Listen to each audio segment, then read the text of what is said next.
Hi, Geoff Lawton here, and I'm coming to you on the edge of the food forest here at Zaytuna Farm, and it's a beautiful, calm winter's morning. One of those classic days, and the sounds are everywhere around us, sort of echoing through the still air. Beautiful bird sounds. This is a scene we've created. This is a situation that's evolved with our interaction and design. But I can remember travelling quite a bit with Bill through the landscape.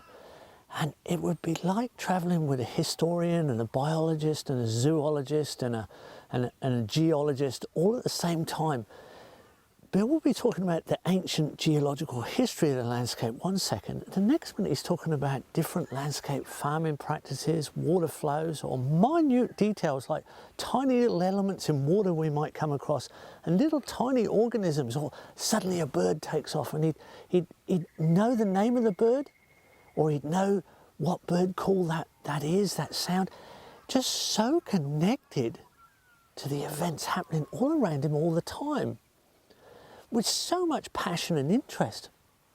Then I asked Bill about this. I said, Bill, you teach and you're in one zone, and you talk about architecture and you're in another zone, but when we're in the landscape, you're just totally connected to so many things, and you're in a particular mode. And he said, yes, Geoff, you used the right word, connected.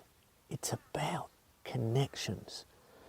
We have to learn to be observers of patterns and elements in the landscape. And we need to practice observation.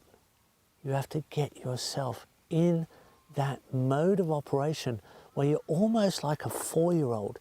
You're in a state of permanent wonder.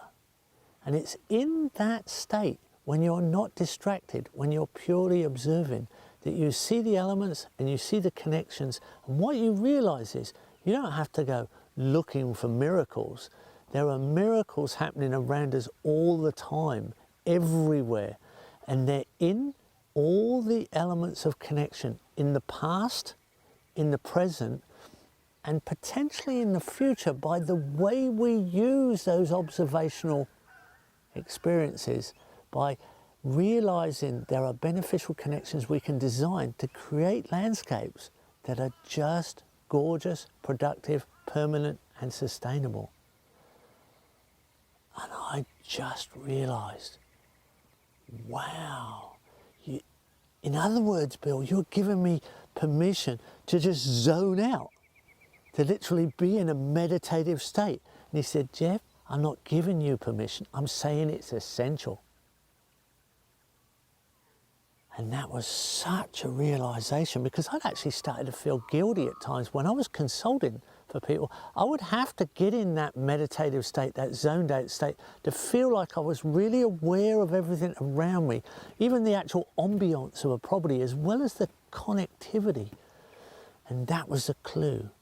That was the clue to understanding that profound observational skill, that skill we have to practice to really be that land whisperer, that consultant who can really see, to design, to extend into abundance.